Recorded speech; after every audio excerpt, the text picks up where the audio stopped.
اعوذ باللہ من الشیطان الرجیم بسم اللہ الرحمن الرحیم ام يحسدون الناس على ما آتاهم الله من فضله فقد آتينا آل إبراهيم الكتاب والحكمة وآتيناهم ملكا عظيما ام يحسدون الناس، کیا وہ حسد کرتے ہیں اہل کتاب رسول اللہ مبارک اور ان کے ساتھیوں سے، علی ما آتاہم اللہ، اس بات پر جو اللہ نے ان کو عطا فرمایا ہے، من فضلہ، اپنے فضل میں سے، فقد آتینا، پس تحقیق ہم نے دی، آل ابراہیم، ابراہیم علیہ السلام کے آل کو، الکتاب والحکمہ، کتاب اور حکمت، وآتیناہم، اور ہم نے ان کو دیا، ملکن عظیما، بہت بڑی بادشاہت۔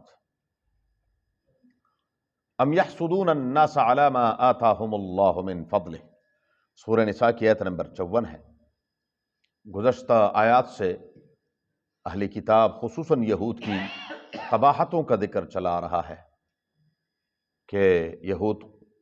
کتاب میں کیسے تحریف کرتے تھے، اور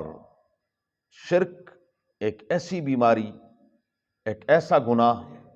کہ پروردگار عالم فرماتے ہیں کہ شرک کے سوا کوئی بھی بڑے سے بڑا گناہ ہو میں چاہوں تو معاف کر دوں گا، لیکن شرک کو معاف نہیں کرنا۔ اور یہ اتنے بدبخت ہیں کہ یہ مشرکین کو کہتے ہیں کہ تم ان اہل ایمان سے افضل ہو، بہتر ہو، اپنی آنکھوں سے کھلا شرک دیکھتے بھی ہیں کہ وہ کھلا ہوا شرک کر رہے ہیں، لیکن پھر بھی ان کو یہ سارا کچھ کس کی وجہ سے ہے؟ حسد کی وجہ سے۔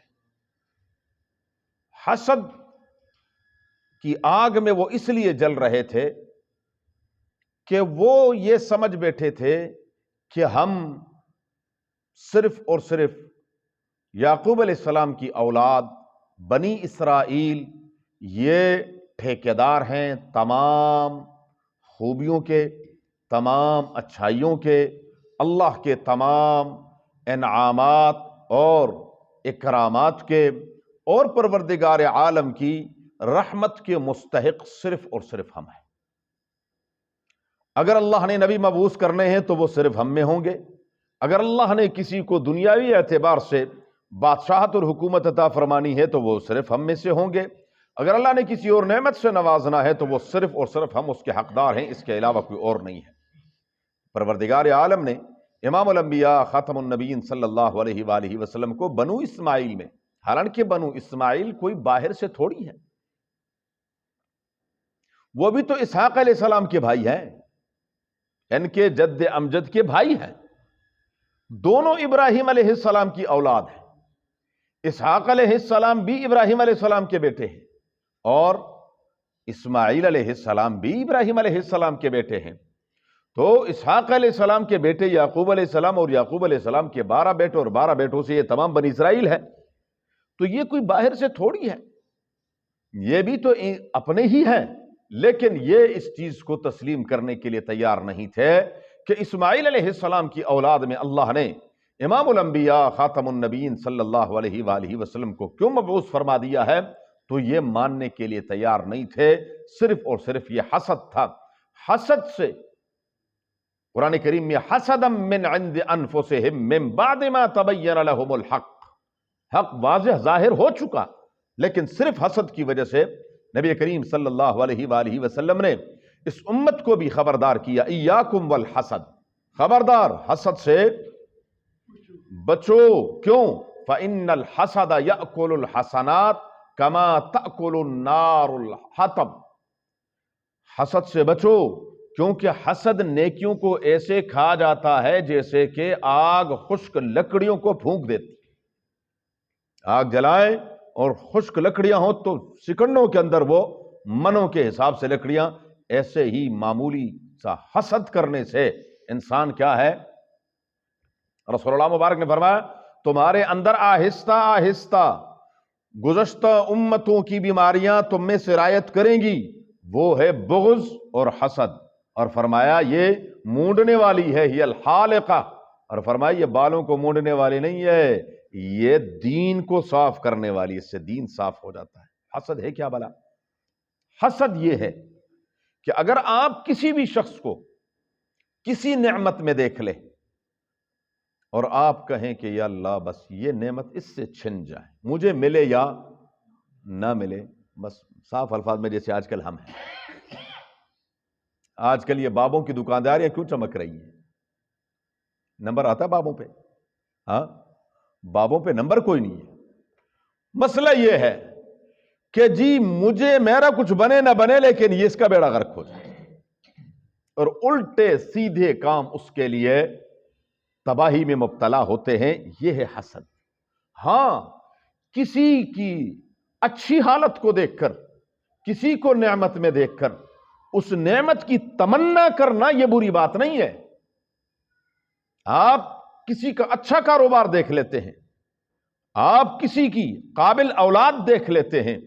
اور آپ کے دل میں یہ خواہش تمنا پیدا ہوتی ہے کہ الحمدللہ الہ العالمین جیسے تو نے ان کو نوازا ہے مجھے بھی عطا فرما،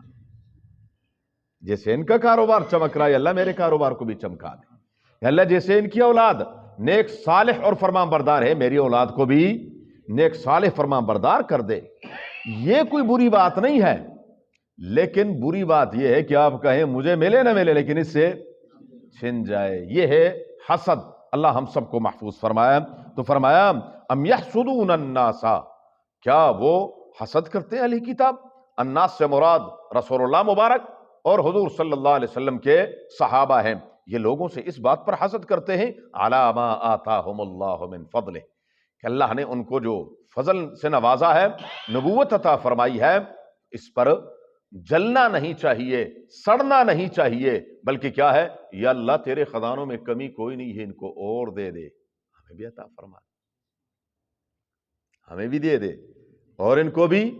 اللہ تبارک و تعالیٰ کے خزانوں میں کوئی کمی تو نہیں ہے کہ اگر ان کو ملے گا تو ہمیں نہیں نہیں نہیں، پروردگار عالم تو نے جو عطا کر دیا ہے ان کو اور دے دے اپنے خزانوں میں سے، اور ہمیں بھی عطا فرما دے۔ یہ دعا مانگنا بالکل صحیح ہے، لیکن یہ کہنا کہ بس یہ کیا ہو جائے،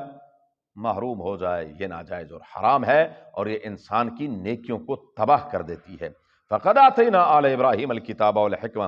رسول اللہ مبارک کو جو ہم نے نبوت سے نوازا ہے تو یہ کوئی نئی بات تھوڑی ہے۔ ابراہیم علیہ السلام ہی کی اولاد میں حضرت یوسف علیہ السلام کو اللہ نے نبوت بھی عطا فرمائی اور ساتھ ساتھ حکومت بھی عطا فرمائی۔ حضرت سلیمان علیہ السلام کو پروردگار عالم نے بے مثال حکومت بھی عطا فرمائی اور ساتھ ساتھ نبوت بھی عطا فرمائی۔ کتنے پیغمبر ہیں، داؤد علیہ السلام خلیفۃ اللہ ہے، اللہ تبارک و تعالیٰ کے خلیفہ بھی ہیں، اللہ کے پیغمبر بھی ہیں۔ اسی طریقے سے موسیٰ کلیم اللہ ہے، تورات، زبور، انجیل، یہ سارے کے سارے بنی اسرائیل میں تو اللہ تبارک و تعالیٰ نے نازل فرمائی، اور سب کے سب حضرت ابراہیم علیہ السلام کی اولاد، ان کی نسل سے ہیں، تو نبی کریم صلی اللہ علیہ وسلم بھی انہی کی اولاد میں سے، یہ کوئی غیر نہیں ہے۔ وَقَدْ آتَيْنَا آلَ إِبْرَاهِيمَ الْكِتَابَ وَالْحِكْمَةَ، اور بڑے بڑے حکماء اللہ تبارک و تعالیٰ نے پیدا فرمائے، وَآتَيْنَاهُمْ مُلْكًا عَظِيمًا، اور ان کو بہت بڑی سلطنتوں سے بھی نوازا، بادشاہتوں سے بھی نوازا ہے، ایسی بات نہیں ہے۔ تو پروردگار عالم نے ان نعمتوں سے ان کو نوازا، اور حضور صلی اللہ علیہ وسلم نے آخر میں سیدنا محمد الرسول اللہ صلی اللہ علیہ وآلہ وسلم کو اسماعیل علیہ السلام کی اولاد میں سے پیدا فرما دیا۔ تو ذالک فضل اللہ یؤتیہ من یشاء، اللہ تعالیٰ کسی سے مشورہ تھوڑی کرتے، یعنی میں نے یہ کام کیسے کرنا اور کیسے نہیں کرنا، اس کی مرضی ہے۔ جب تک اس کو منظور تھا پروردگار عالم کو بے شمار ہزاروں پیغمبر بنی اسرائیل میں مبعوث فرمائے، اور الہ العالمین نے یہ آخری عظیم جو مقام تھا اس سے اولاد اسماعیل کو نواز دیا، تو اس میں کسی کو جلنا نہیں، بلکہ کیا ہے، شکر کرنا چاہیے تھا کہ اللہ تبارک و تعالیٰ نے ہمیں یہ موقع عطا فرما دیا ہے، اور ایمان لیا تھے، بجائے ایمان لانے کے انہوں نے کیا کر دیا،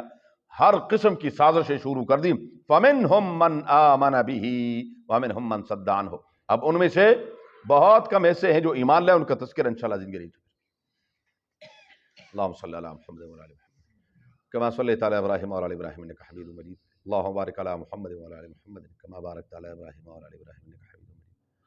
اللهم ارحمنا بالقرآن العظيم، اللهم ارحمنا بالقرآن العظيم، اللهم ارحمنا بالقرآن العظيم، واجعله لنا إماما ونورا وهدى ورحمة يا رب العالمين. اللهم ذكرنا منه ما نسينا وعلمنا منه ما جهلنا، وارزقنا تلاوته آناء الليل وأطراف النهار، واجعله لنا حجة يا رب العالمين. اللهم نور قلوبنا بالقرآن، وزين أخلاقنا بالقرآن، ونجنا من النار بالقرآن، وأدخلنا الجنة بالقرآن. اللهم يا مقلب القلوب، اللهم يا مصرف القلوب، ثبت قلوبنا على دينك وطاعتك. اللهم حصل مرادنا ويسر أمورنا، اللهم حصل مرادنا ويسر أمورنا، اللهم حصل مرادنا ويسر أمورنا بجاه حبيبك المصطفى ونبيك المرتضى صلى الله عليه وآله وأصحابه أجمعين برحمتك يا أرحم الراحمين.